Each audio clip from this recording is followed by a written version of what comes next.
Talk about. Something you took away from All right. community conversation. Terry Lodge. I'm Terry Lodge, and I'm an attorney from Toledo. And I've always, in my early 20s, the Watergate hearings were on TV when I was in law school. And in my early 20s, the Watergate hearings were on TV when I was in law school. And Sam Ervin, who was a senator from North Carolina, who had his flaws, but was nothing like Lindsey Graham from South Carolina. Sam Ervin was a former judge and a trial lawyer, and he would just rip the hell out of a lot of the Watergate witnesses. And I remember a reporter, probably Dan Rather, young Dan Rather or somebody, coming up to him as they were taking a recess and saying, "Mr. Ervin, Senator Ervin, what do you think's going to happen next?" And, you know, peppering him with questions. And he said, "I sure don't know. I'm just a little old country lawyer." And I've aspired to be Sam Ervin for a long time. Anyway, what I'm taking away from today are sort of additional facts that buttress some long-held beliefs of mine. I won't go into the facts other than to say that Bob Fitrakis is encyclopedic in his very disturbing news and stories about stolen elections, about the rape of the voter rolls, about the disempowerment of huge chunks of our population. Hundreds of thousands of voters have been blown off the rolls by John Husted, the criminally behaving candidate for lieutenant governor. That's one. The other is the lessons that Melina just imparted to us are very powerful, and I hate the word, I hate proactive, but I hate intersectionality because it gets so overused. But what she was saying is get the connections. We are effectively one movement, one cause with a lot of fronts.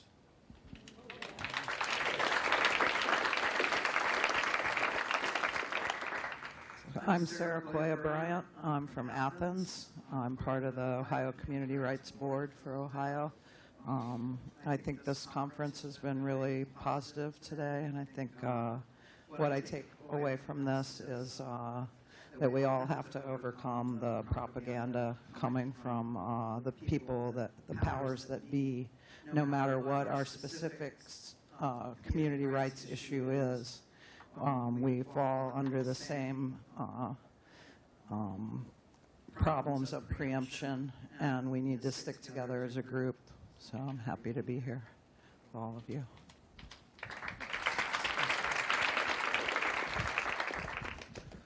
All right, I'm Bob Fitrakis, and I do have encyclopedic knowledge of certain things. As a young child, I was taken to bars at the age of 5 because I spent my time memorizing the baseball encyclopedia to help win bar bets. So I was trained at an early age. But many of you I've worked with, and after listening to you today, and I'm always amazed when Harvey and I began writing in '04, we would send stuff out to the internet, and we'd be like martyrs. At least somebody's writing about it, and 7 people would read it. But again, one of them at the time was, again, Representative Conyers, and he invited us to Washington to actually testify. So the people in the I've worked with a lot of you on a lot of issues, including election issues. And I think what I take away from today is, right, it's the same enemy, right? It's a small group of corporate capitalists, and they're using data to strip our elections. They're doing it right in front of us. You know, John Husted, who purged more than 1 million people. And what we do here, and I think this is our power, we ask the obvious questions. In a computer age, in a state where you require ID, short of death or moving out of state, why would you remove the name of a citizen and strip their right to vote and that we're not going to stand for it. So I know we're united on that we're not going to stand for them stripping the constitutional rights of citizens because of their color, because of their poor. And here's a stat. Between 2000 and 2004, they stripped, in Cleveland, Ohio, that voted 81%. For Kerry, they stripped 24.96% of every single voter in that city. And that's the only conceivable way that George W. Bush could have won. Thank you.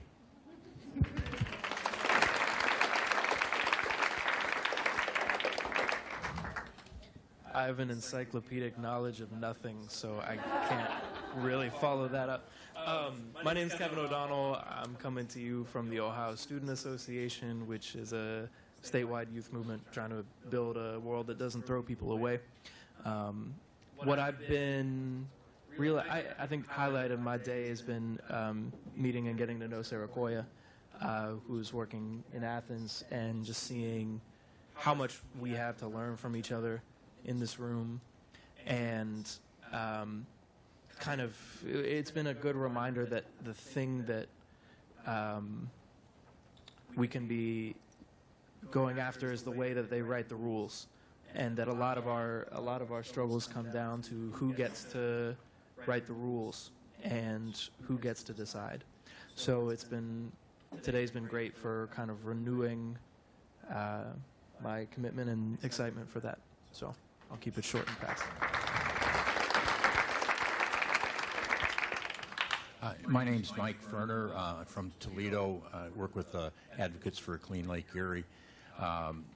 And what I enjoyed about our community conversation was being in a room of activists and not having to hear the standard litany of abuses, but rather to focus on who's got the power and structural questions.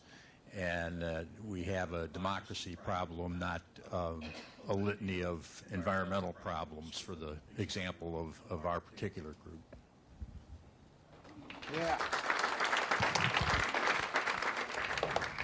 I'm Mari Margill, and Mike and I did the Sustainable Communities conversation, and I echo what he said, and I took some notes as we were having the conversation with the group during the session. And while we were sustainable communities, the only note I wrote down about something related to the environment that was talked about was genetic engineering, and what do we do about that. We talked about the privatization of life itself. But the other things that we talked about were empire, single-payer health care, baseball, and a lot of things that wouldn't traditionally fall, I think, within the environmental bucket. So that, I think, was actually very telling about how we were talking about structural issues, how this is all within the same realm. And there were a couple of people who said things that I thought were very to the point, and so I just wanted to quickly share them with you. One was my man with the crown, Bob. There he is. Bob Crayson? Is it Crayson? Okay. He said during our conversation, he brought up single-payer health care and told us about the legislative initiatives that are moving forward here in the state. And he said, and I'll quote, "There's no point in getting health care for everybody if we're poisoning the water."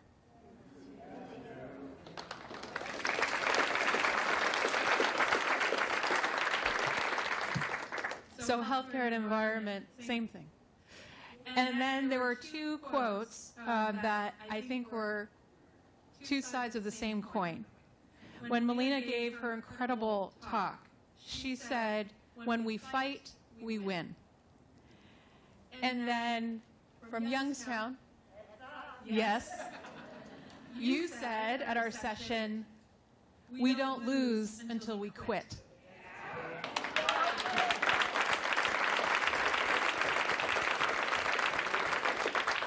So both of those I wrote down because they were very powerful to me, and they say, I think, exactly what's right. So thank you.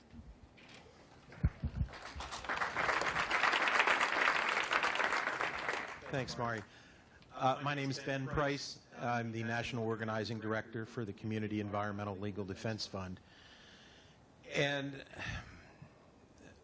Melina, just to say that from your talk, one thing that really stood out for me, and I'll get to our community conversation in a second, is that it really is us white folks who have to do something to overturn the lies, the deceptions, the crimes of our ancestors.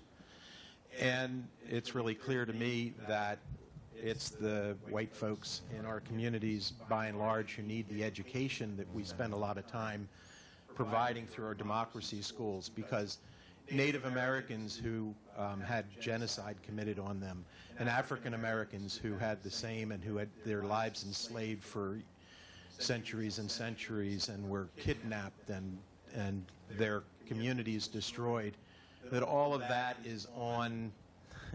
It's because folks that look like me believe such shit, so many lies. And we talk in our staff about decolonizing our minds. When I say our, I mean not just the folks that we work with, we offer our educational processes to, but ourselves. We have to think it through and understand where our brains are still colonized and that we are still somehow attached to and privileged by the lies of centuries of colonization and empire. One of the things that was said to me actually at the end of our community conversation, and I'm horrible with names, and I think is it Matilda, are you here? I think it's Matilda is your name, came up to me after the end of it and said that she was concerned that there weren't so many young people here, that there were a lot of folks that had hair my color. And that we needed to bring those folks in, the young folks. And Kevin, thanks for being here, and thank you for a very brief conversation in the hallway to that same end. And it's true, and it just brings me to the thought of why this conference, and part of it is, if we're really going to create a community rights movement, we can call it anything, but that's what we've been calling it for a number of years. But it really is, in my mind, about creating a community rights movement. And if we say community, then that should include everybody in the community, not just the old folks who were around yelling about the Vietnam War, like I was, and not just the white folks who are suddenly angry because the frackers are in their backyards and they're just not used to being treated like a colonized community, and all of a sudden the white folks are upset. You know, and in some ways, don't get me wrong, I'm not happy about fracking, but I'm happy that they're getting screwed and waking up to the fact that, guess what, anybody can be a victim, anybody can be colonized. I really invite having the young folks involved, and I really want to pledge that we'll spend some time working with them and with communities of color, and that it's not just going to be people that look like me anymore talking about this, that it's got to be a wide open, broad discussion where everybody pitches in and contributes to it.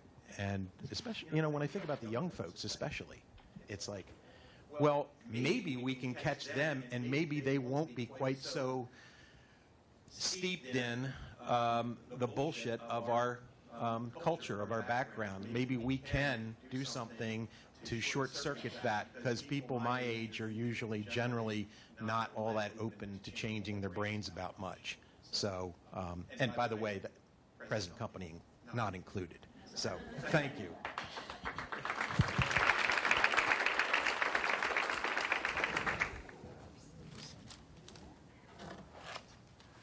My name is Ryan Conlon. I'm a full-time volunteer organizer with Mid-Ohio Workers Association. I was participating in the Fair Communities with Ben, and well, something he said that I took away from was we were talking about the question of what have corporations done to erode the rights of workers, and he pointed out that it's not necessarily corporations doing it, because that's a legal entity that, you know, the wealthy have constructed to protect them, and trying to get the government to pass them special rights when corporation isn't a person. And so just kind of thinking about these words we're using, like you're saying, decolonizing our minds, and all of the ways that, well, what we're talking about, you know, like everyone else is saying here today, that we're fighting the same fight, that we have a common enemy, and that's really these wealthy interests that don't have our interests at heart when we want to live decently and have the basics to live on. All the ways that they supposedly have control over us are where they lie to us, where we are pitted against each other for different reasons. They're really not that powerful, and it doesn't take a lot to to break through them when we have common things to fight for. And so that's why we're all here, I think, and thanks for having us. Hey, John. I think, is this on? I'm Chad Nicholson. I'm the Pennsylvania organizer for the Community Environmental Legal Defense Fund. I'm basically Tish in Pennsylvania, but I have a long ways to go to live up to her reputation. I was privileged to sit with Melina on the Safe Communities panel. We discussed a variety of things from immigrant rights to prison reform or abolition to police accountability. A couple of things that stood out to me from our discussion. One was regarding police accountability, and there's been an alphabet soup of civilian oversight boards that have been set up in communities over the years. I compared them essentially to regulatory agencies, where they're places that people can go to vent, but very little meaningful action or oversight comes from those committees. Melina clarified helpfully for me that essentially two different types of oversight boards that have been set up. One that doesn't really have any power but has a lot of citizen input and involvement, or one that actually has power but doesn't have any real citizen input or involvement because the people on those commissions are actually appointed by the mayor or the existing power structure. So they're essentially, you know, still release valves for us with no real citizen or community accountability. The second thing that stood out to me was we were talking about problems with prisons. I've been working with a community that's putting forward what's called a Prisoner Bill of Rights, which was established by some prisoners, which would be about increasing privileges and protections for those who are incarcerated. Melina was also discussing prison abolition. And what I think both of those things kind of drove home for me is that no matter what issue it is, whether it's environment, whether it's elections, whether it's labor, whether it's prison reform or abolition, whether it's police accountability, that we need to be clear about what it is we're advocating for. Is it just about trying to improve conditions, reform conditions, things like that? Or is it really about trying to stop and abolish the harms that go along with all of these activities, and then acting like it and talking like it and organizing like it, if that's our intention?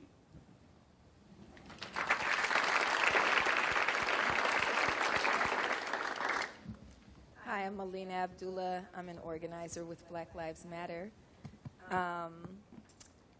And so I like to tweet the things that are impactful for me. So there were two things from our session that I tweeted. The first was Representative Bernadine Kennedy Kent's comment, who's there.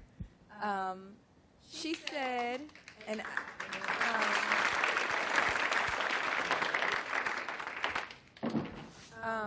and I think it just really underscores the power of us deciding something, right? She said, I wouldn't pay for slavery. I wouldn't pay to sit at the back of the bus. I'm not going to pay for police to abuse us. And I think that's important, that we understand what it is we're contributing to and have the will to resist it, right? And then the second tweet, and I couldn't find your Twitter handle, Chad, is and he said it in his comments, most civilian review boards are working alongside or on behalf of the police. And environmental boards are set up to legalize harm. These are just release valves for the community. That's why they're called hearings, not doings. Right?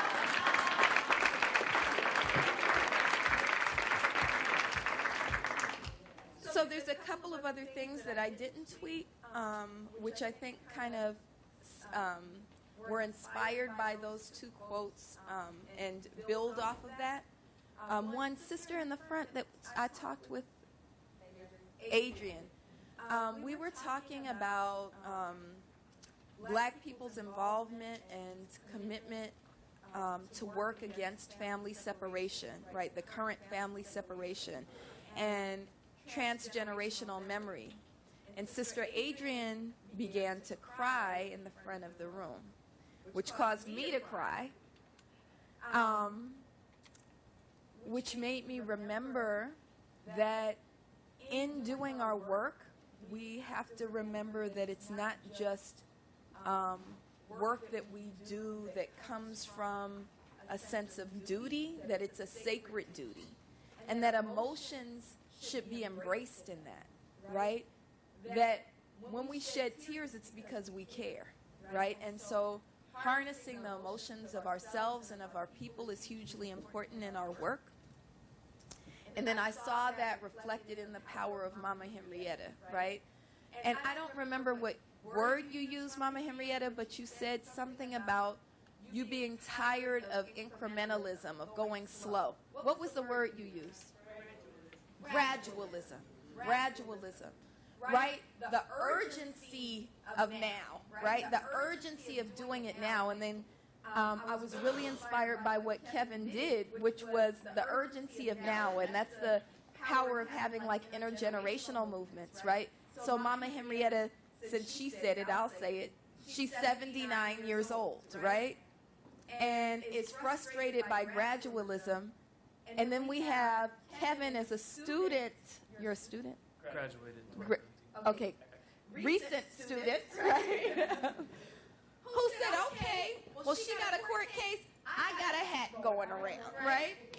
And there was no gradualism in it, right? We're going to do it right now.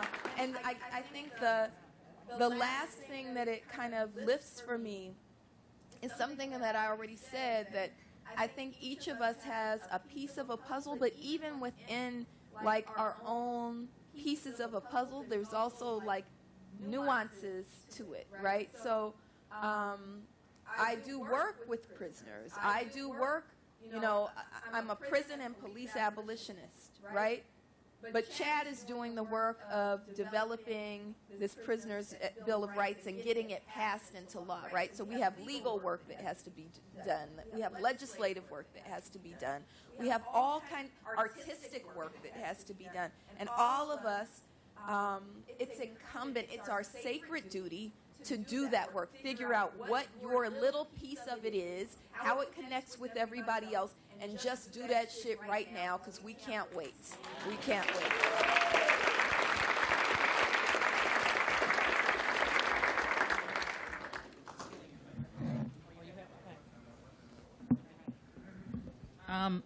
Where's James Whitaker? Oh, right here. Okay. You had a question for Bob, the trachis. Bob the trachis. I'd like to say Bob and I and my wife, Miss Bernadine Kennedy Kent, have been working together in Columbus, Ohio for a long time. Bob was instrumental in helping to bring the No Child Left Behind tutoring fraud to the Auditor of State. We brought it to them twice before, and they didn't do anything, wouldn't go anywhere. But Bob, being a white guy, they took him, and then they called her and said, we know that he came in here, but we know you're the brains behind it, so would you like to talk to us? And it was a 7-year process that exposed that fraud. There was billions of dollars going down the drain. They closed it down in Ohio, and as a result, they closed it down in 40 other states.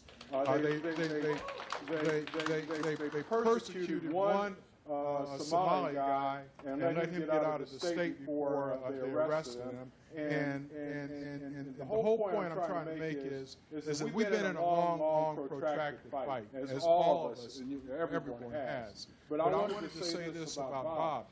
Right now, we're involved in a fight to expose the system, the police system, and we've been working with Bob very much to do that. Right now, we have an IAB system that is covering up the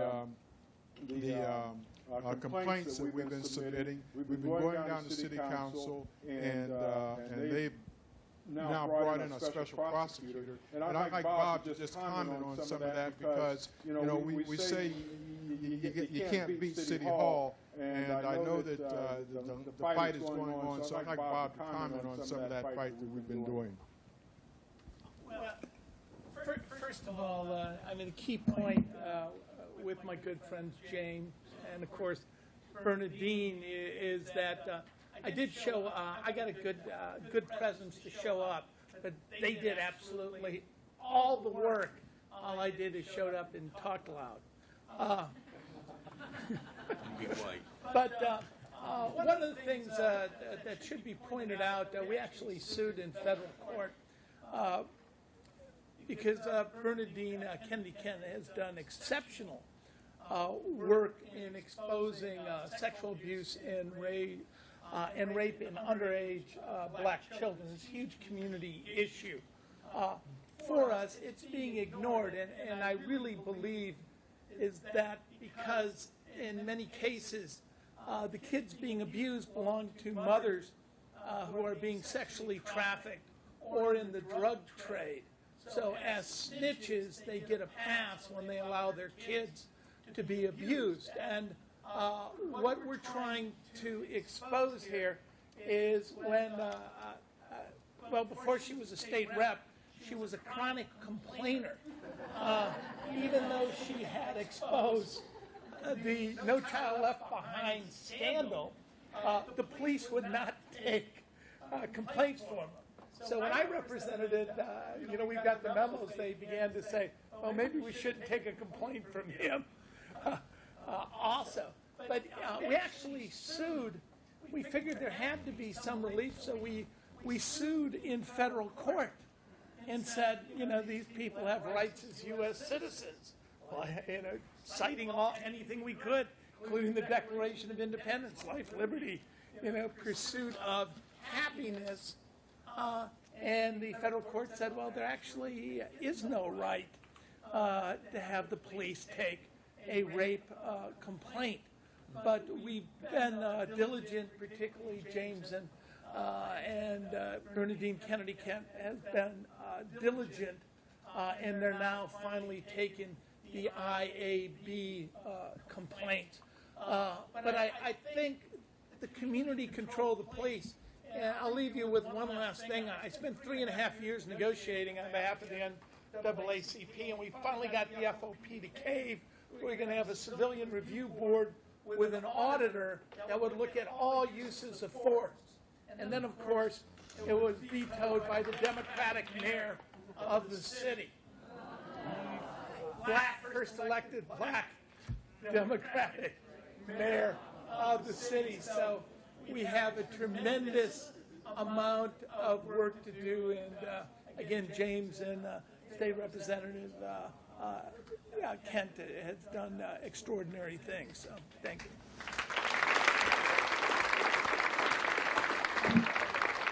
Pat Marita.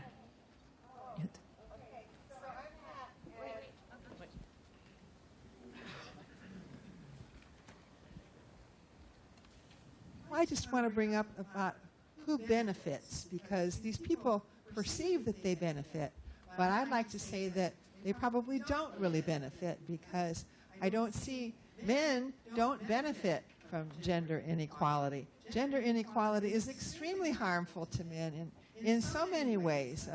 The job description for being a woman is far more human than the job description for being a man. And the same thing is true with racism. White people don't benefit from this, and polluters, their families are dying of cancer and so forth, and genetic problems, and maybe not at the same rate.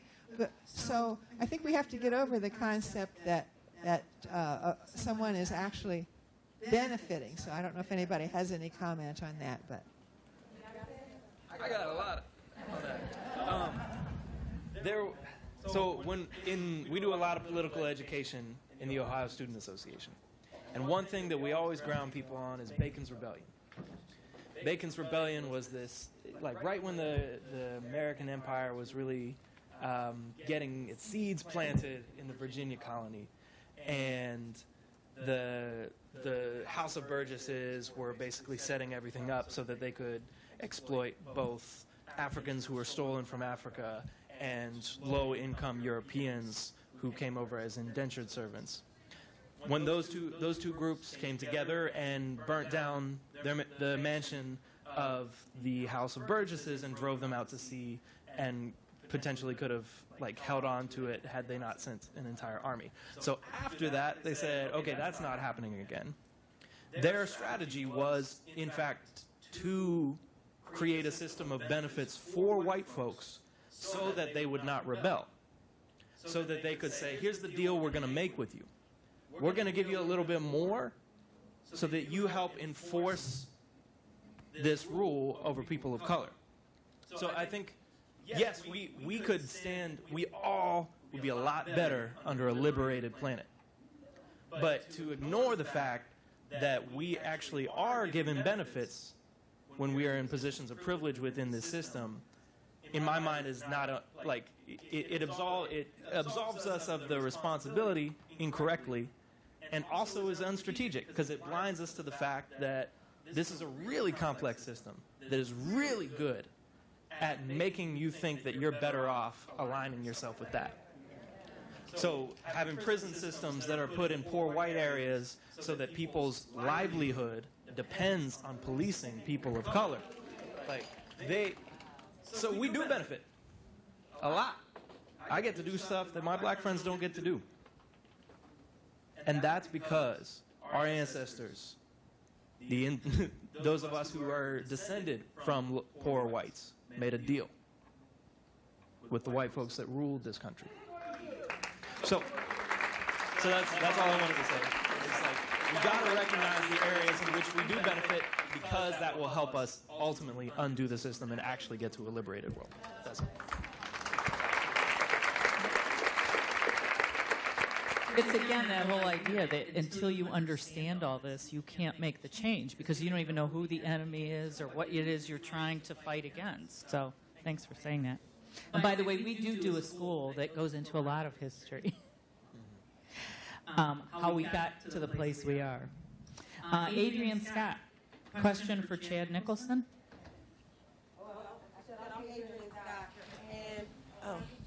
My name is Adrian Scott, and I'm not going to stand because then I'll get too pumped up. So I'm going to say I'm just going to say I'm glad to be here and in a place where we can have these type of discussions and exercise our freedom of thought and speech and action and opportunity. So for that, I'm grateful, because where else, in the entire world could we sit here and have all these different opinions and not be thrown in jail or killed? Where else? Here in America. So I'm glad to be an American. But so my question was for Chad, because we were talking during our breakout session a lot about what we are against and the systems that are in place where we have all of these environmental boards and rights that we're all in here fighting for. But, too often we fight for our limitations. And so in getting outside of that, because progress is slow, and so it can be comparable to change. And you mentioned, change is hard. I mean, it's hard to drink more water or exercise or wake up an hour earlier. It's challenging. So my question is, what's keeping us ignorant? I mean, I know the systems that are in place, yeah, what's keeping us ignorant? What questions do we need to be asking? Because here it is, we're looking at the environment, but then really it's the system. And I don't know, with redefining our philosophies, where do we begin to make the change? How much time do we have for? I know. So our organization doesn't usually proactively reach out to communities to work with them, whether it's on environmental issues or more. Is this on?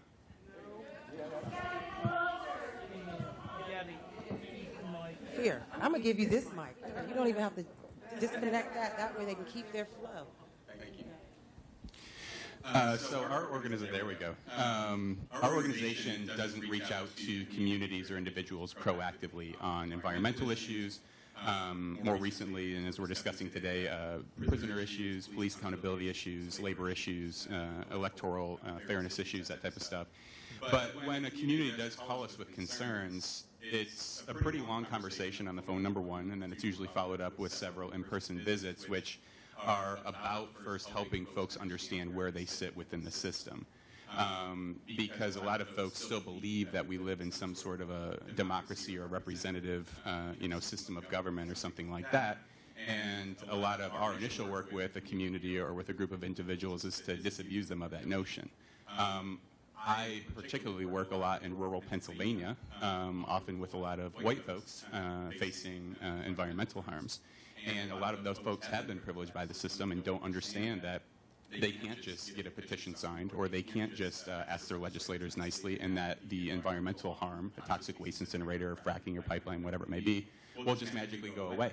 They have to learn the hard way that the system is set up, it is rigged to benefit a small number of people with privilege at the expense of the majority of the community and the community's health, safety, and welfare. So it's initially a lot of difficult conversations with folks, but paired with that, is a conversation about changing our mindset about what we think the solutions might be. We've been very colonized to think in terms of reform or incrementalism, going slow, that change happens slowly over time. We can't ask for too much too quickly. And, a lot of folks come to us wanting to engage with them in that incrementalism. Like maybe it's just about getting the frack pad moved, or maybe it's just about getting a little more oversight over the police, or maybe it's about getting better sentencing standards for prisoners, something like that. Stuff that's incremental and stuff that's reformist. And a lot of my work, and I think our organization's work, is to reframe that question and say, don't start from a place of what you think you can get, what's going to be most expedient, or what you think you're going to be able to get through quickly, but start from a place of what is it that you want? Like actually envision what kind of a community you want. And maybe it's just stopping this frack well, but usually it's much more than that. What would a sustainable energy system or a sustainable justice system look like for your community? And start from that place. Not about what you can get quickly, or not about how you can reform it or tweak it or get whatever you want most expediently, but start from a place of thinking through on a bigger picture what is best for the community. And most of us have never been in that position. It is a brand new thought process and exercise for most of our communities. Most of us have also not been taught to think that we can legislate or to make laws. And so it's not just about doing that brainstorming and that big picture visioning, thinking through what it is we want, but actually believing we have the authority to make decisions and to make laws for our community for the betterment of today and for tomorrow. So it's kind of a long answer, but I think there's a number of things going on, which is number one, first, folks need to understand where they sit and how the system operates, and that's a lot of work. And then number two, not once you understand that, not thinking what you can get from it, but how do you actually take control in your community, seize it if you have to, put it into law, and then enforce it yourself if the state or the federal government or the courts won't. We need to think about actually exercising democratic authority and enforcing that in our communities where we live. And that's, I think, a place to get out of that. So.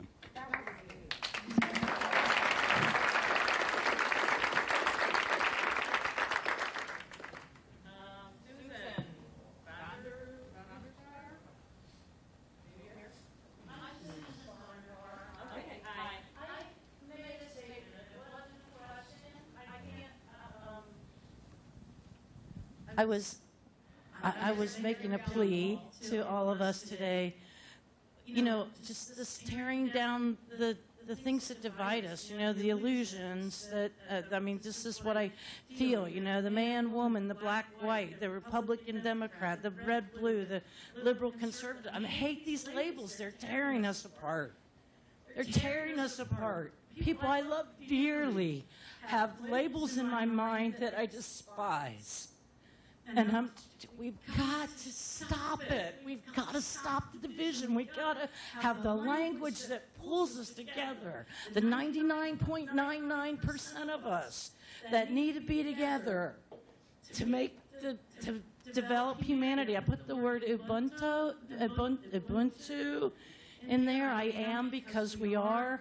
It's collectively. Humanity is defined by the collective action of all people. And I need to leave here feeling lifted up today. Thank you.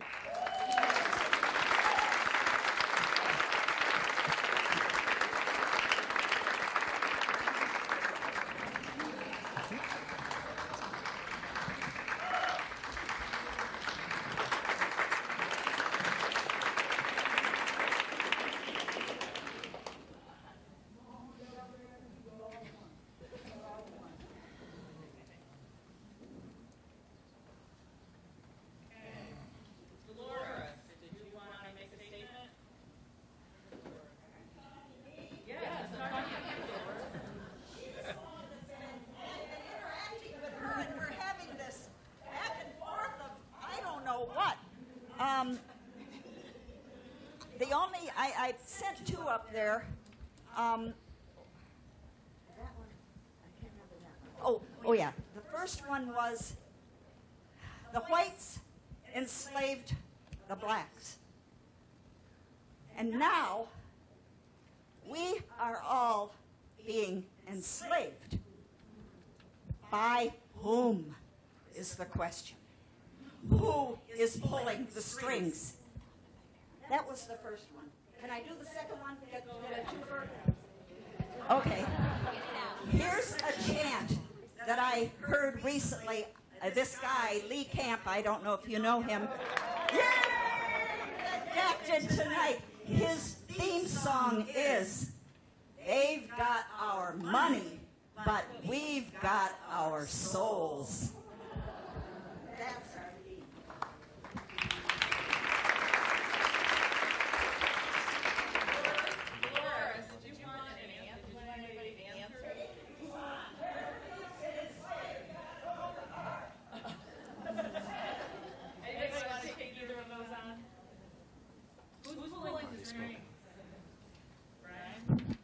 Well, I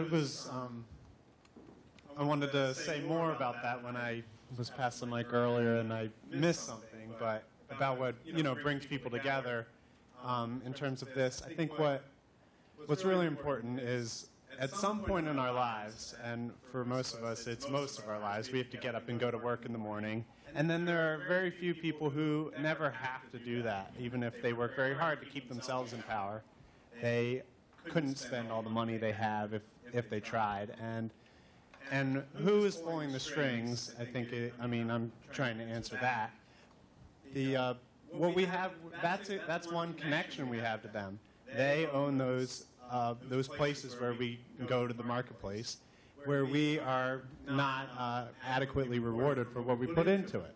And that's where our power is in terms of doing that. We have all kinds of ways to attack that through, well, we've got the environment, we've got many issues that we're talking about, but what we have is our ability to stop them from making money. And if we can harness that together, that does not make them very powerful. So that's all I wanted to say.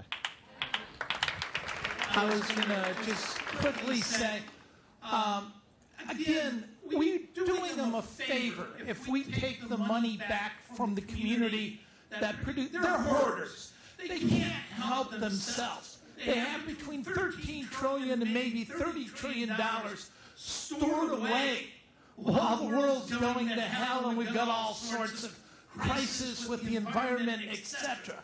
And the great Greek philosophers looked like this. Looked at this and said, who are these people? They're kleptocrats, right? It's a kleptocracy. And it's up to us to enforce the law and the community norms. And with all due respect, I think we're all pulling the strings because we're obedient to laws that keep us where we are. We are all pulling the strings because we don't refuse our cooperation with this system. We have systemic problems. They're not things that can be tweaked. It's, as my colleague Chad mentioned. Yeah, I know his name. But thank you. And we talk about this stuff all the time, so, we exchange these ideas, but it really comes down to we're the ones pulling the strings. And the strings aren't that easy to see. I mean, it's really a tangled web. It's like Shakespeare said, "Oh, what a tangled web we weave when first we practice to deceive." And it is a very tangled web.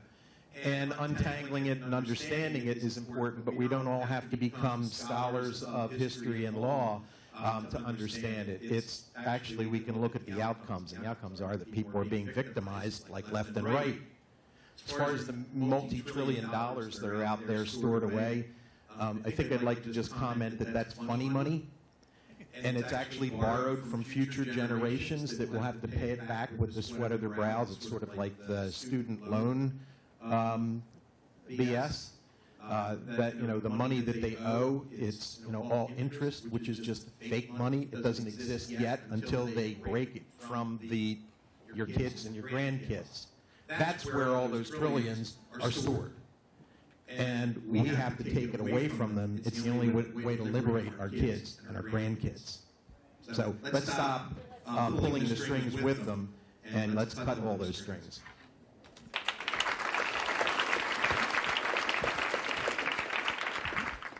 My take on who's pulling the strings, is the thing on? Okay. During the illegal 2003 war invasion of Iraq, from St. Louis, from an airfield near St. Louis, 2 B-1 stealth bombers took off. They were refueled several times in flight, flying 6,000 miles to Iraq. They dropped their bombs and headed home, where, of course, en route, they had to be refueled multiple times. Each of those bombers cost $1 billion. And the story came out that the Pentagon was terrified of having them stationed any closer to Iraq because they might be sabotaged, and they were terrified and had to prearrange other fighters to be in the air to provide them protection while they dropped their bombs over Iraq, because the terror was, you shoot down $1 billion plane, you have really scored. Yesterday, $115 million F-35 crashed in South Carolina. And I was thinking about the adage that I learned during the Vietnam era, that we will know we have won when they have to have bake sales for bombers.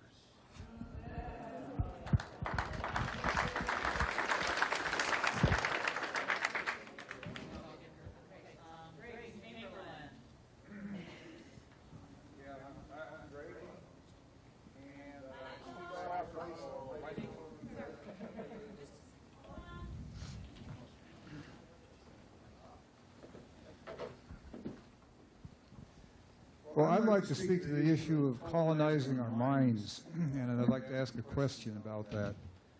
Basically, our minds are colonized these days in many ways. They have been for a long time, but today we have the mass media. Everybody, almost every family in the nation, with a few exceptions, has a television set in their living room. Do you know who owns that TV set? I mean, you own the set, but who owns the airwaves? Who's telling you the information that's on there? Who's providing that entertainment for you? Americans and people worldwide have lost the boundary between fantasy and reality. And right now we have this big fantasy like we're in the home of the brave and the land of the free, that we have a say and people think that we have rights and all that.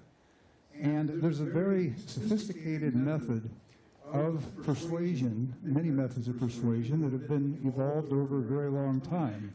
And it really got rolling 100 years ago or so about by Sigmund Freud and his nephew Edward Bernays, finding psychologically potent methods of propaganda, how to reach below the conscious arguments of our conscious mind into our hidden drives, emotions, and things we may not even know about. And we are riding on a wave of delusion as a people. Now we're, 100 people in this room? Millions of people are out there. They know nothing about it. Now, does any of you think it would be worth focusing on the methods of propaganda and trying to teach the public what is going on.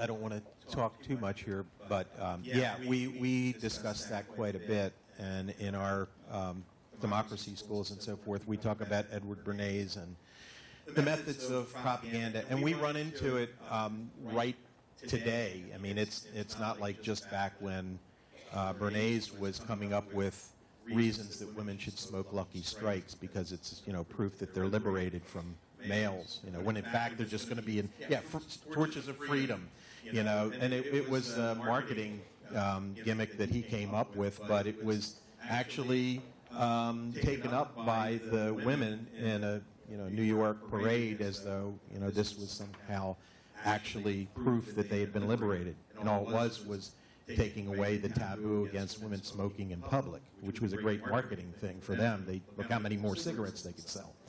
We're all really subject to that. I include myself. We are not always conscious of how our brains are being manipulated, and we need to try to do something about that. Sure, I think the simplest thing would be to turn off the television, and maybe even the computer. You know, yeah, send your emails and stuff, but and maybe even don't follow every minute of what Herr Trump says in his tweets.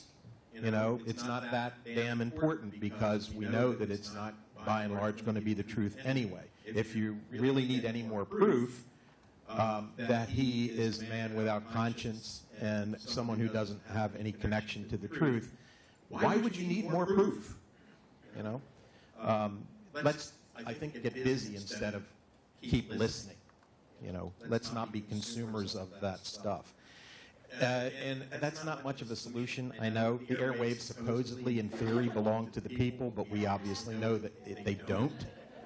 And what can we do about that? You know, well, we can take it back, right? And we have to take everything back. That's the thing. So it's not like we take that back and we're done. But you know, as Melania, you've been saying, you know, we all do our parts. People that want to work on the media issue, get damn busy. Let's get it back. Fine, let's do that.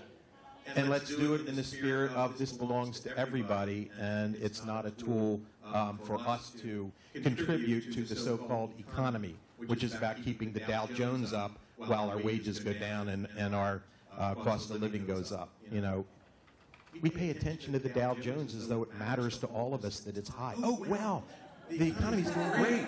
Come on, really? And talk about being colonized. I mean, get rid of that notion, and that'll be a great start. I just want to give us something quick to do, so absolutely turn off the TV, right? And I think be deliberate in how we, I mean, it's called programming for a reason, right? How we're allowing ourselves to be programmed, right? So be conscious of what films you're going to see. As parents, I know a lot of times we rely on television or tablets now increasingly for our children. We got to think about how it's programming them and be very deliberate with what we're allowing our children to be programmed with. But quickly, I think we need to distinguish between corporate media and independent media. And I think we do have some independent media. We need to be able to share information with each other. So I want to encourage everybody to support Pacifica Radio. I don't know if you have Pacifica Radio in Columbus. Well, Do you? we actually have 2 affiliates in town in Victoria back there. Make sure you see her because Tish, of course, promoted this on WGRN 94.1, which goes 20 live. All right. So just a quick plug. Pacifica Radio is different because it's supported by the people, not supported by corporations, not even completely reliant on government grants. It's everybody's $20, right? So it means that it's really free press, and it gives us an alternative space to tell the truth, to tell our truth. So we need to support Pacifica Radio. We can also think about other independent media outlets, online radio stations, online media to support. So think about how we're going to get our information out. So we want to unplug from their network, but we also want to build our own.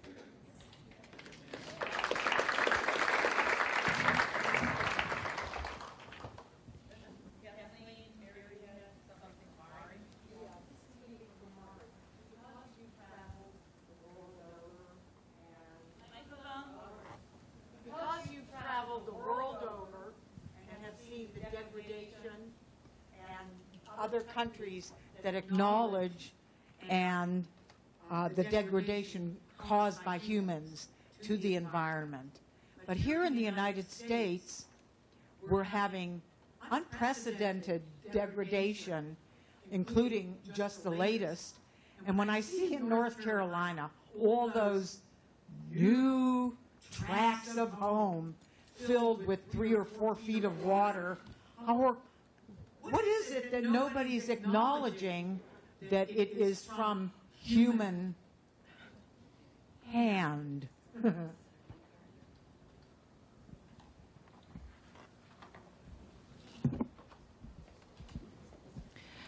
I can say that at the Legal Defense Fund, number one, we share your frustration, of course, but we always look at each other and say, what is it going to take? I thought maybe Katrina would be what it would take. And then I thought it would be Maria and maybe Florence. And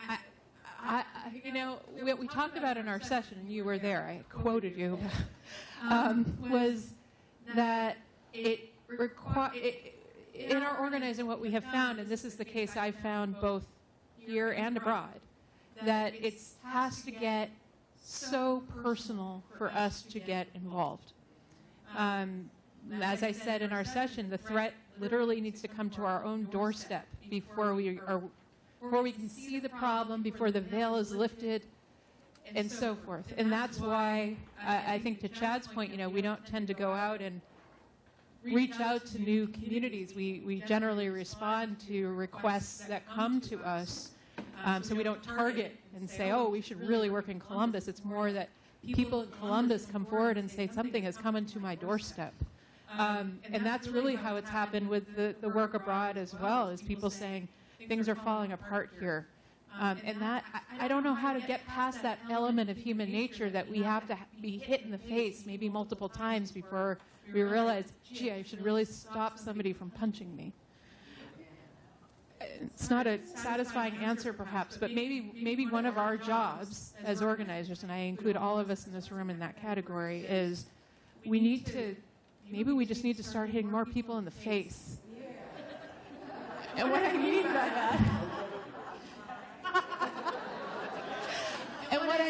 that, is maybe, part of our job is we need people to realize they're being hit in the face. And because we are, and somehow we refuse to see it or are unwilling to see it, and the media and the other things that cover our eyes, we just don't want to pull that veil off. And so I think that's really what it's going to take, and I think perhaps that's incumbent upon all of us. Maybe we need to start hitting harder. There's a number of points that follow from that, I think. What will it take? One of the things that seems to make sense to me, and I'm always having difficulty implementing it, is to understand that people don't make up their minds based on facts. They make up their minds based on emotions. And too often, we marshal a whole litany of what the problem is and the statistics, and we forget that when people are convinced, even subliminally, to go out and buy McDonald's, it's not because they list all the wonderful ingredients. It's because they give you a commercial with a little girl swinging on a swing and the sun coming up over here with a McDonald's sign on it, and they play on emotions. So, that's very possibly one thing we could take a look at doing a little better. What will it take?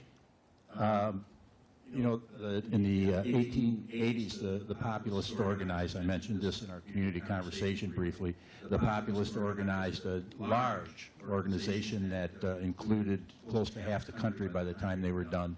And they started as dirt poor farmers that were getting their land taken away. The banks, the railroads were ripping them off. And there's a wonderful book called The Populist Moment that explains this struggle. It was written by Lawrence Goodwin.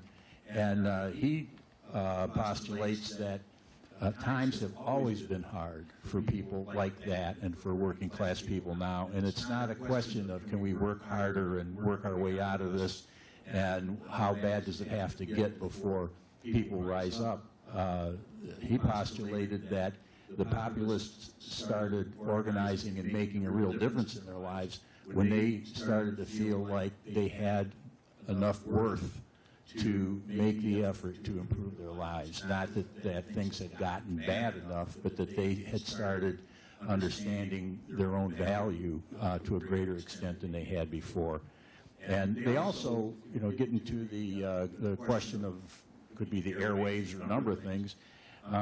When they got around to running people for office, they put the People's Platform together in 1892, and one of the planks in that platform was, we will either own the railroads or the railroads will own us, understanding that that was the dominant industry in their day. But they even said, with only the telephone invented at that time, the telegraph invented at that time, that another plank was that the people should own all the methods of transfer of information. And man, what a difference that would make if we had that kind of mindset about what's public and what's private.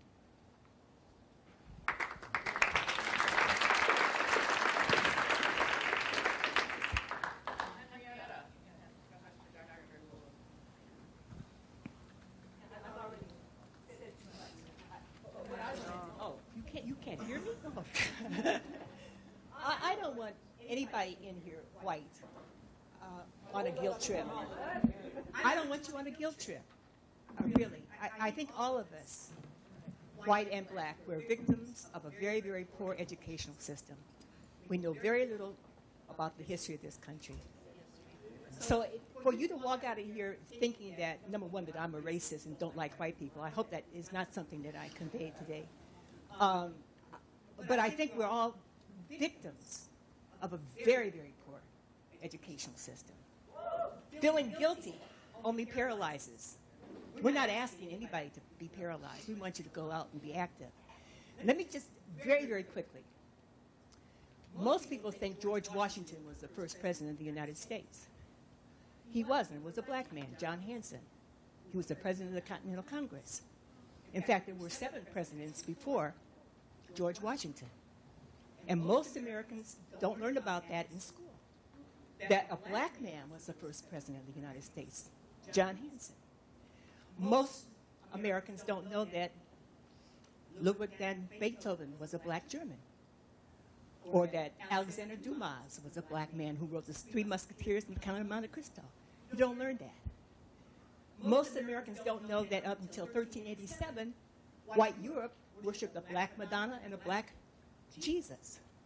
You have all through Europe, from Russia all the way to Ireland, black Madonnas and black Jesuses that were worshipped by white people because of what the Bible said, that how Jesus looked. Black people didn't learn that. Do you know that until 1865, black people were not allowed to get married in this country? We were property. The husband and the wife could be sold the very next day after a marriage. That's where jumping the broom came into play. Most of you don't know that blacks were not allowed to read. There was a death sentence in the South, that if a black person was caught with a book in his hand, he was publicly executed. And if a white person felt sorry about a black person, the abolitionists who tried to secretly teach black people how to read, and if that white person was found out, he was thrown in jail and fined. But the black person was publicly executed. It was a death sentence.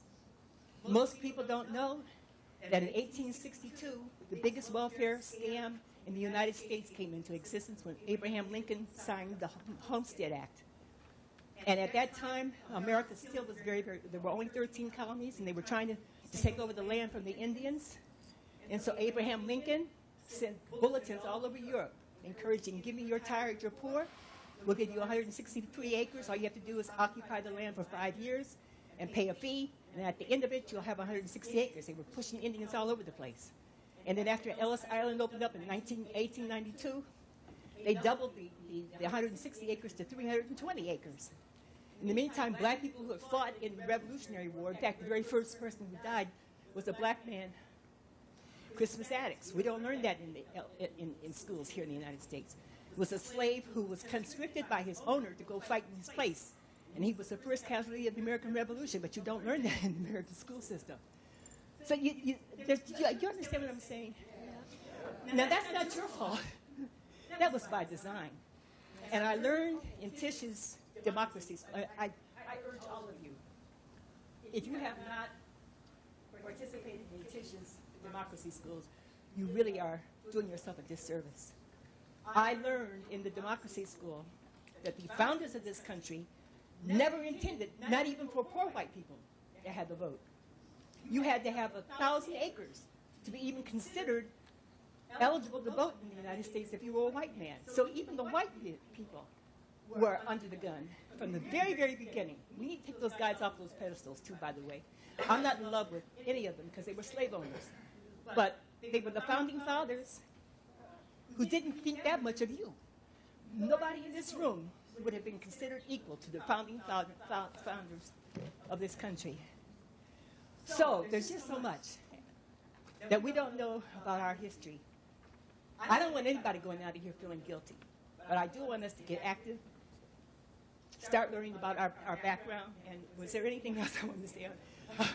Understand, we were promised, Abraham Lincoln promised us, black people, if you fought in the Civil War, we will give you 40 acres and a damn mule. He was assassinated. Andrew Johnson came in and said, no white man has the right or has to honor any contract with a black person, and he took that away. We have never gotten 40 acres and a mule. I don't want a mule, by the way. However, your ancestors, I love this young man. I mean, he said it right.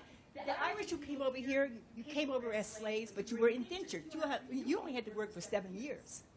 Black people had a generation of lifetime after lifetime after slavery. So you have benefited from slavery, whether you are middle income or low income whites. You have benefited. Just please have sympathy with us. And please understand that when you see police officers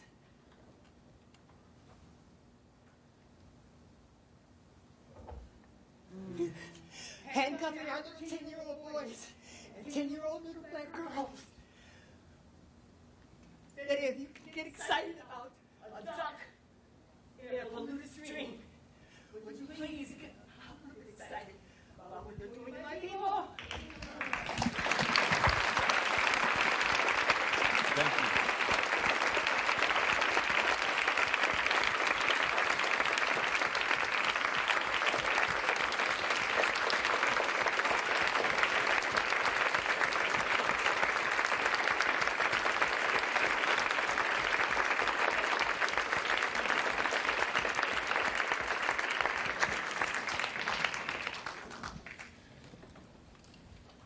May I?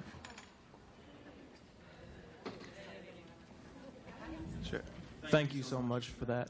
I'm really grateful for the wisdom that you've been bringing into this room all day, Miss Henrietta. I think anytime there is a call made for something, we need to give some concrete things that people can do. That's right. Slavery did not end, as I'm sure any of you who know history know. It just turned into mass incarceration. That's right. So I am going to take this moment to do a shameless plug, because it's a shameless plug that's going to allow us to start undoing some of the wrong that has been done to people of color in this country. So we have worked for a year to get a ballot initiative on the November election that would change felony drug possession charges, one of the main reasons that black people go to jail. to misdemeanors and applies retroactively so people can actually get out of prison as soon as this thing is passed. We got to pass this thing. What you said about if we got to care as much about black kids and black mothers who are being locked up as we care about our streams. Because those are people. So there are cards going around that talk a little bit about what Issue 1 does and how you can get involved. If you want to carry, thousands of people carried petition books. Did anyone get a signature for this when we were collecting signatures? Thank you. Now that we're here, that we have this on the ballot, the people who benefit from locking up people by the droves are coming out as hard as they possibly can to try to stop this. We need help. We need help, especially from people who look like us, to stand up and say, no, we're not going to believe the dog whistles that you're trying to play here. We're not going to believe what you're trying to sell us.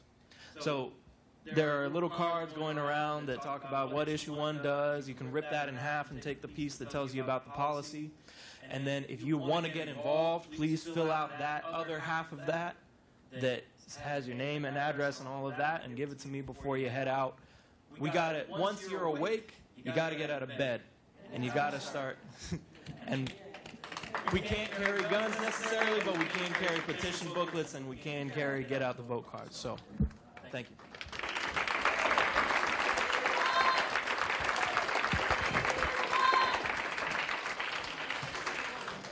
This ties right into my next card, which is you, Lynn, that's what a big thing for today was all about. It's the commonality, right? So it's not an either or. Like, that's one ballot initiative. Youngstown, you guys are on the ballot protecting the water. I mean, again, we know that the water, because a lot of times we know what happened in Flint. Youngstown is another community that's being hard hit with poisoned water.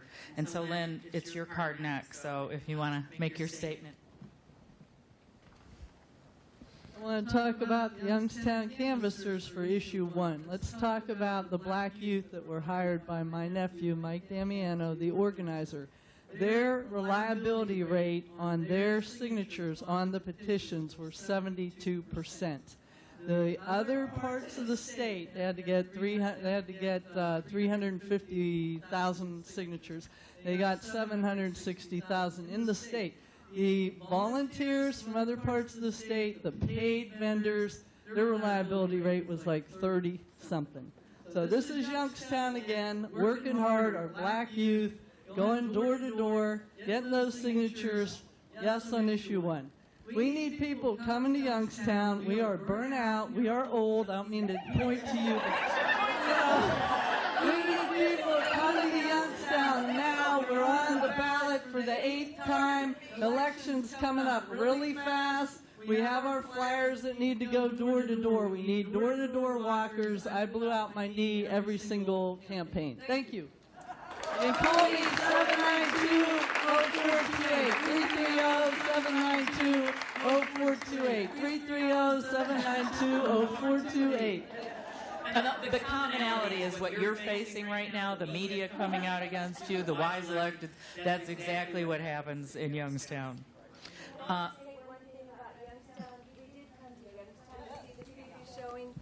You guys need to get I-76 cleaned up because we can't get from Medina County through Akron to Youngstown. It takes us time. Bill Lyons, are you? Okay.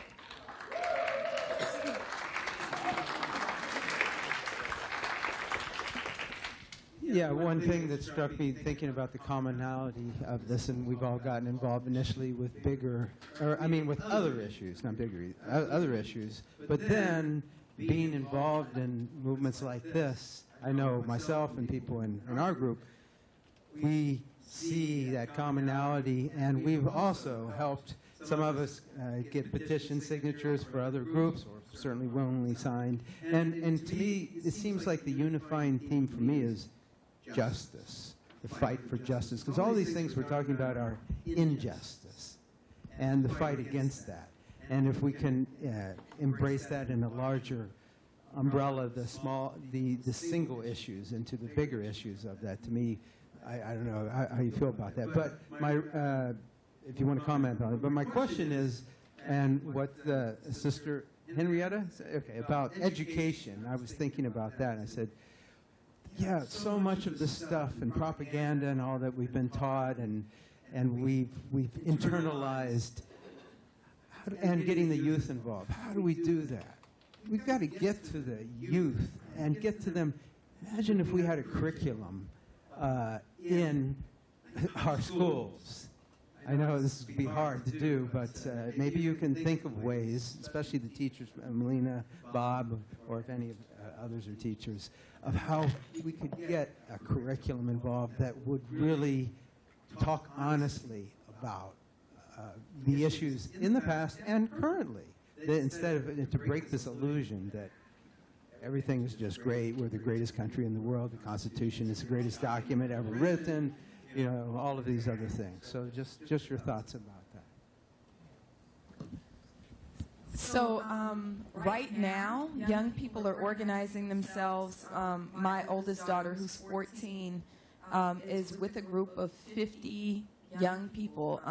The actress Yara Shahidi pulled together 50 youth organizers from across the country called 18 by 18. Now, they're not all going to be 18 by 18, but they're envisioning the world that they want to live in, and they're spending the weekend kind of building out plans. I think a lot of times we as adults think we have all the answers, but the young people often have the answers, right? And they have the will and they have the energy to do it, right? And so I think that we have to do a better job of not just talking about how we educate our youth, but how we engage with our youth in the work of liberation, right? If we think about every freedom struggle, we've talked about it, right?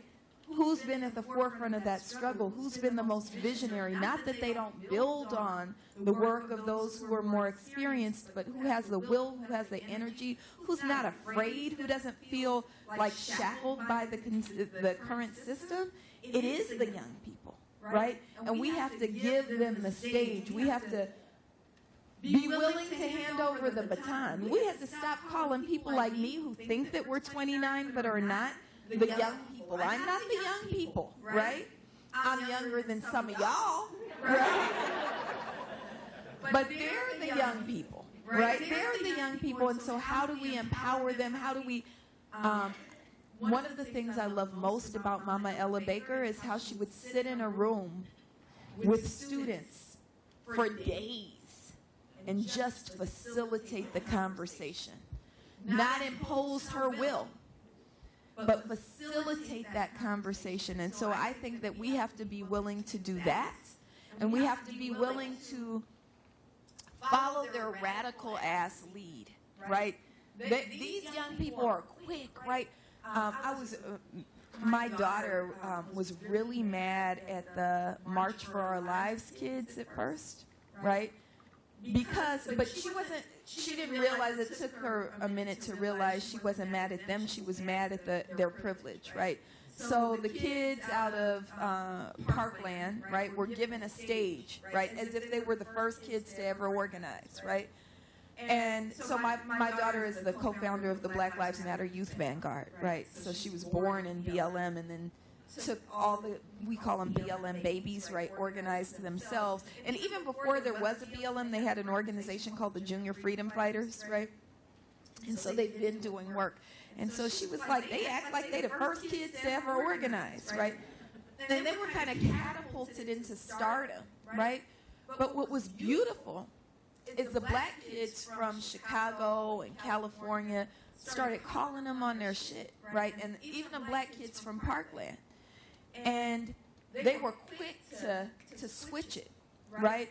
And so you saw them quickly become radicalized. You don't see them in the media anymore, do you? Right? But they were quick to say the answer to school safety is not more school police, right? You even hear the one that was out front and center, David Hogg, he took those talking points and it's like, it doesn't mean more police in schools. We don't want more police in schools. In fact, we don't want police in schools. So anyway, I don't mean to talk too long. But I think it's really, really important that we just remember what history has always told us, that the young people, they see it and they're not afraid. And we have to be willing to step aside in a way that gives them power and follow that lead.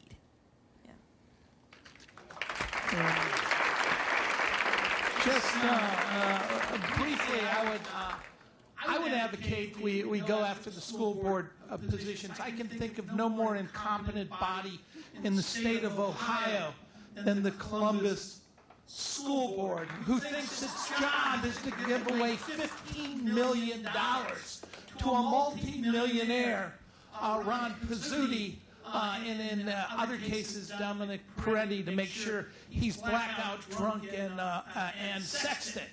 And that board is all Democratic. And we made a run at him in 2003, Bill Moss and I. And as part of our platform was a sustainable community curriculum and to invite the community back into the schools where every Friday there would be a community-based meeting. I think with the corruption at the Columbus School Board that we should get people from this community to advance these ideas. And it's a failing school system. They've got an F. They're known primarily, right? They just hired a superintendent who can't come on board for 9 months. They are ripe for taking down, and we should run people against them and put forward community rights values.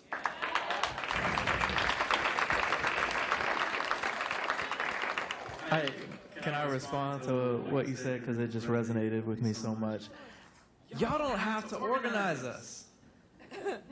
We doing it already. We've been doing it. It wasn't Martin Luther King who organized those 200 kids in Selma who went to jail before any of them ever got there. It was their own selves. And we're doing it now. And it looks different from the way that y'all do it. We don't do panels. We don't do panels. That's not what we... So right now, here's one reason why there's not a lot of OSA folks here. 20 of them are out canvassing right now for something. Because we want to go get shit done. Because you want to do shit now. Yeah, we want to get shit now. We're done listening to speeches. We're done with speeches. We're done having other people tell us what we need to be doing. Like, if I were to bring my only piece of advice, just ask more questions, come with less answers. Because we know what we need. And if we are about the idea of self-determination, it has to start with the idea of who are my people, what change do they need, and we have the answers to that. So I think I just really appreciate bringing that in. Like, we are having a conversation in the bathroom. Not us. Okay, not us. Not us. But I was sharing about how I have some friends who are in Indivisible, and they're like, where are all the young folks? How do we get young folks? Young blood. They always say young blood. Don't say young blood to young people. That's creepy as hell. But they always say, like, where are all the young folks? And I was like, that's okay. Y'all are doing an amazing job at organizing middle-class white folks who are above, that's awesome. Keep doing that, and we'll do as long as we are in alignment and going towards the same vision and stuff. So don't stress about the fact that there's not young people here. Just we engage differently. Like, this has been, to me, I'm looking at this is awesome. Like, this is a lot of organized, activated people who can organize their own communities, and we can hold down the youth, and it's good. We just got to be in coordination, you know. So don't stress.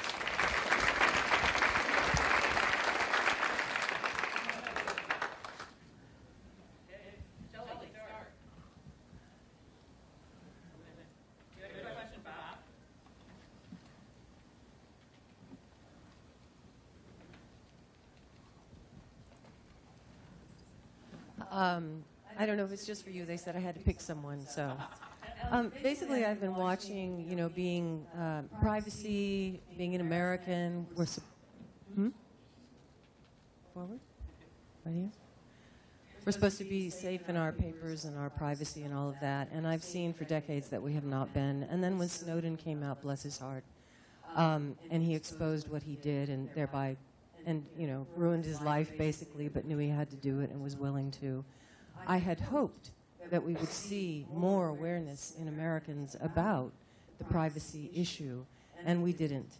And then when Cambridge Analytica fiasco in Facebook recently came out, I thought, fantastic, because I knew about Facebook for years, and I'm an editor. I edit papers for communications industry analysts, and it's really eerie. I mean, it is really way beyond 1984.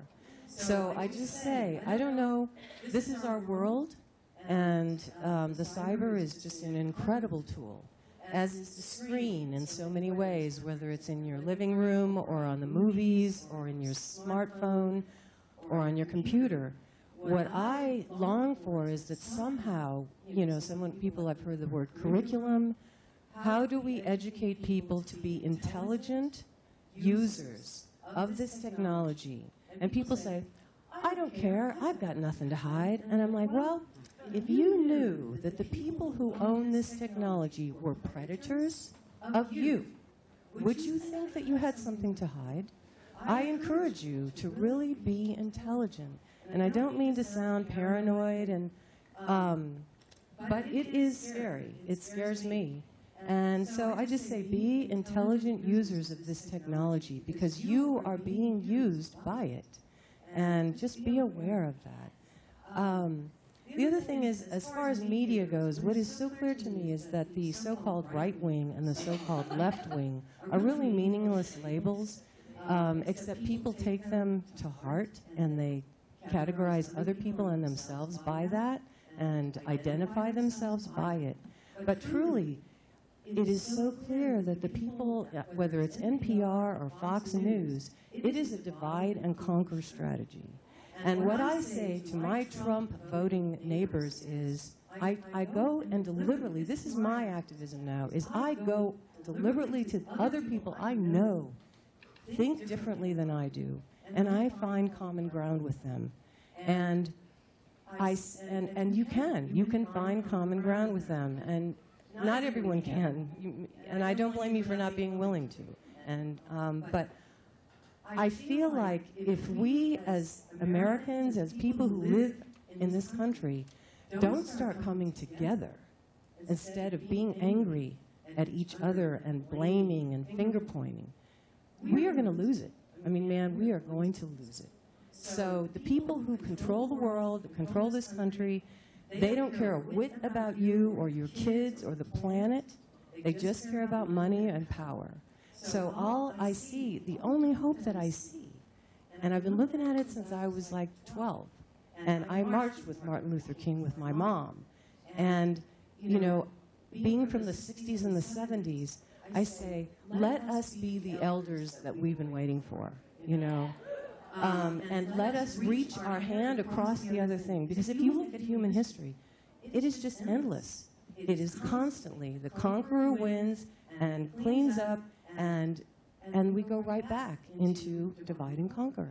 So let's come together, okay? We are all one. We actually are. And you talk about spirit, thank you. We are all one. We are part of the creation. So let us honor each other and take care of each other and stop finding reasons to point the finger at somebody else and look at where we are and who we are and what we can do right here in front of our face and do it. So, anyway, that's it.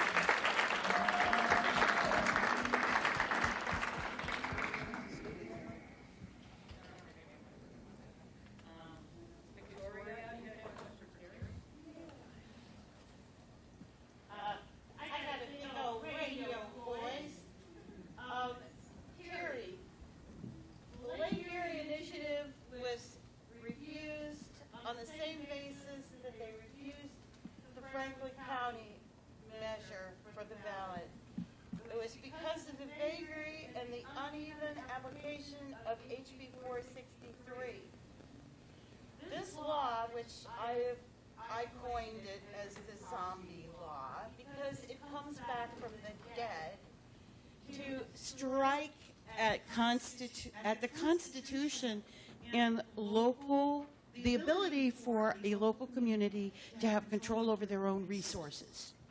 So we've got an unconstitutional law, HB 463. And then we have a mainstream media that keeps pushing this post-constitutional meme.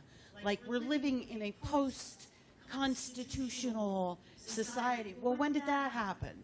My question is, what can we do about these unconstitutional laws that are being applied unevenly, but are being used very effectively to keep these sorts of community rights ballot measures off of the ballot and out of the hands of the people in the communities?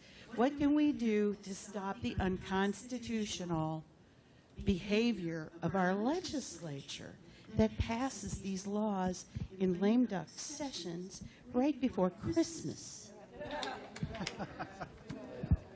Well, there's a lot of simple answers to those questions.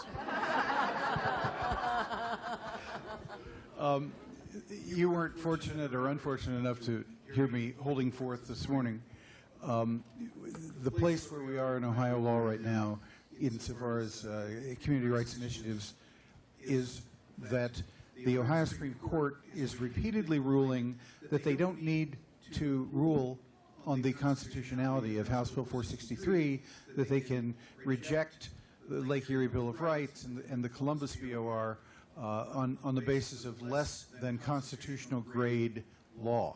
That is to say, they are ducking the issue. Legally speaking, they're wrong as hell. The Ohio Supreme Court is completely wrong. They are required to rule on the mandamus issues that are brought by the parties. But they duck, and the Ohio Supreme Court, and there's no further legal check on how they interpret their responsibility. So that's sort of the first layer.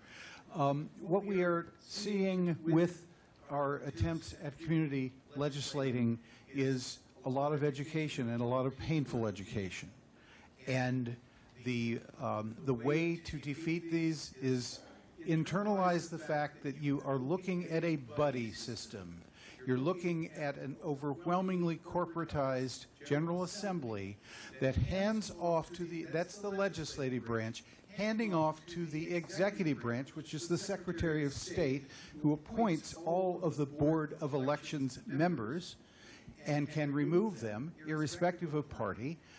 And the executive branch proceeds to be the bad guys and exercise a veto power. And then you have a court system which is saying, oh, we don't have to get to these constitutional issues because we can decide it on a different basis anyway.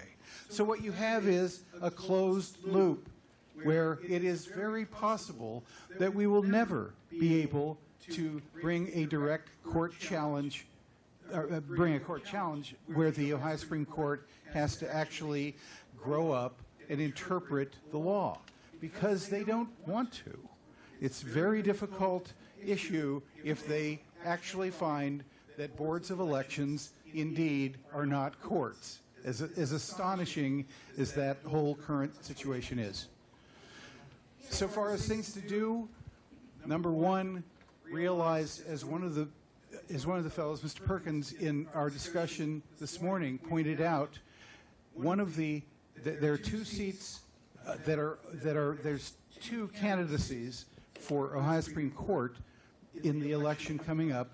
In one of them, one of the justices who voted against the people of Toledo and the people of Columbus is running for election. She was appointed by Governor Kasich.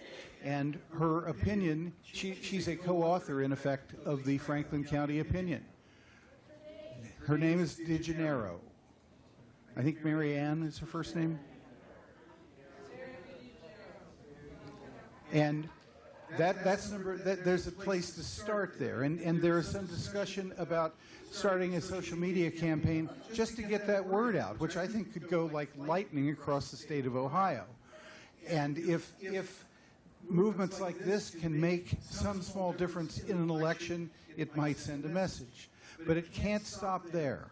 It has to be recurring resistance.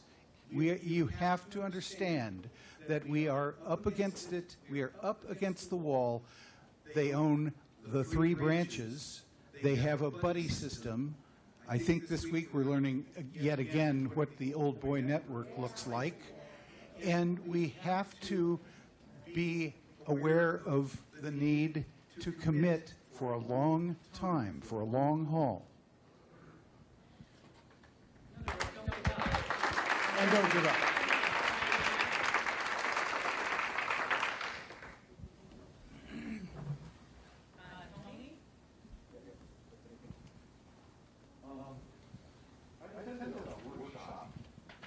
I attended a workshop on executive functions in youth and disabilities, and the neuropsychologist said something to the audience, and she said something like, because of our ways of communication, electronic communication, cell phones, and the amount of time spent on electronic media, many neuropsychologists feel, and she was one, and are kind of thinking that within 2 generations, the ability of people, young people growing up, their ability to think, plan, and organize is going to be greatly diminished.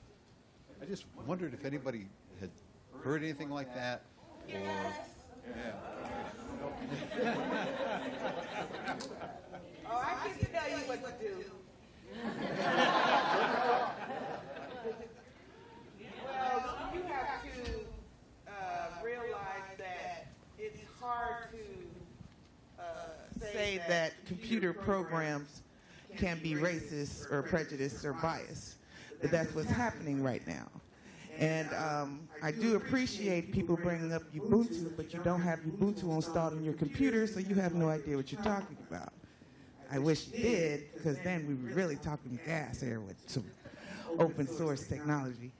But what's funny to me when it comes to the coding world and the data is that zeros and ones cannot handle racism. Data cannot handle prejudice. Everyone's wondering what the punch in the face is going to be. It's going to be the data. The data is going to reject what is being programmed to do. An incident of that was the motion sensor fiasco, when motion sensors wouldn't sense black people walking in the room. And everyone's like, how is that possible? It's a motion sensor. We're not talking about a black guy wearing black pants and black socks and black shoes and black sunglasses and a black hoodie walked in the room, that the motion sensor couldn't sense the person walking into the room. So it couldn't have been the motion sensor. Was it the programming? Nobody knows why that happened. If you look at the code, you don't see any racism in the code, so why did it happen? And when it's spilling over into our digital life, when we have AI bots acting racist on Twitter, and how is this possible? How is AI being racist?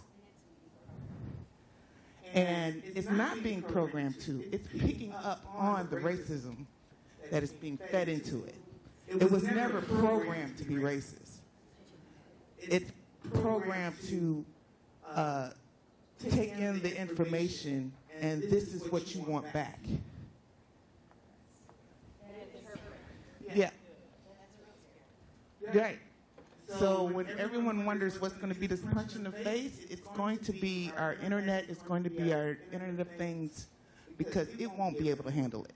It's too simple. And prejudice and racism is too complex for it. It's almost like the reason why the Obamacare healthcare website crashed as soon as it was put out there, because the bill was so much bullshit that it couldn't even handle it, and it crashed on its own. You know, and he's like, oh, I want you to take this 1,000 stacks of paper and I want you to make a website out of it. And first thing it's going, oh, it's going to crash as soon as we try. And it did. And then you had to have Ubuntu and Linux people to come fix it. So that's what's going to happen when that punch in the face. It's going to be the internet because it can't handle it. It's going to get overloaded. We already have rogue AI on the internet right now. They're in the cloud. No control, you can't turn it off. Not a server, one server, it's just out there. It's been happening since 2010. I saw it firsthand when it first started happening. Programmers and Google and Microsoft, they know what's happening. They're not sure how to stop it at this point. All they can do is keep trying, and then they'll end up having to deactivate it because, you know, it went racist. They didn't program it to be that way because you can't program racism. It's just picking up on what's being fed into it. My question is a little different. I mean, kind of like the effect of that on the ability of young people to learn thinking, planning, or organizing. I'm sorry, I wasn't paying attention.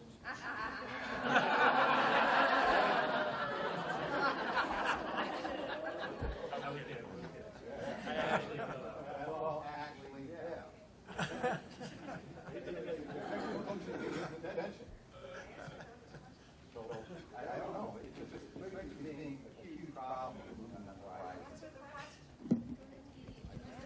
horizon. Yeah. Well, I think that I don't have a direct answer to that question, but I think it's similar to the political confusion in terms of finding common ground with people, that you'll find political confusion among people of all economic backgrounds and ethnic backgrounds and so on. And kind of the only way to address that is to well, the direct person-to-person communication. Like if people can engage in dialogue and work together on positive solutions, like you have, well, people who, well, now they get together and see that they're not so different, really. It doesn't really stop the oppression of them that caused the division, and they need to get together to, well, and that kind of thing. And so, well, with the pervasiveness of technology, technology's not going away. Well, you know,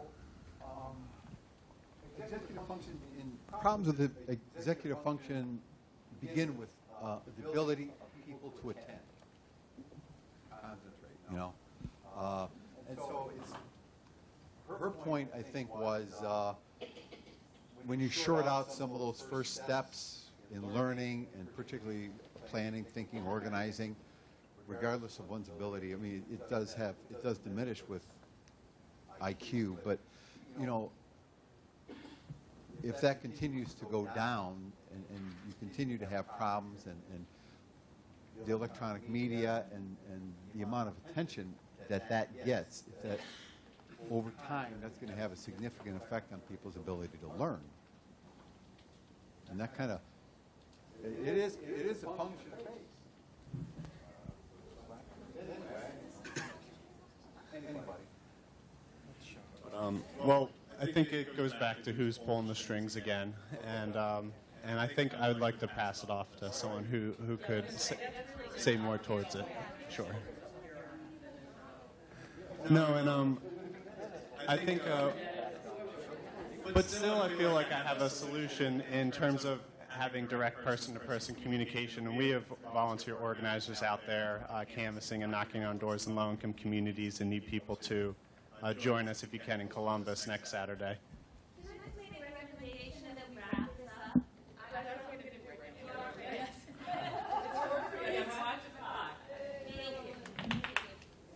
I was just going to say, it's 4:30. I have about 10 cards that we haven't gotten to yet, so I apologize for that. But we hope that you guys found this worth your time today.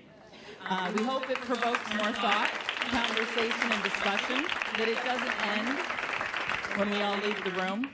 And I just want to remind everyone, the Ohio Community Rights Network, go to our website, ohiocrn.org. I want to thank all our panelists and everybody for traveling today and being part of the conversation. I know I've learned a whole lot. But we're willing to bring any type of information to your community. Go on the website, ask us to come out. We can do workshops. We can come speak to groups. We can set up showings of We the People. Whatever. We have sheets here for you to fill out. Tell us what you're interested in and see if we can connect you with projects that we're working on in Ohio and, of course, the state amendments. So thank you all for coming today. Think about everything that's been done, and thank you all for participating.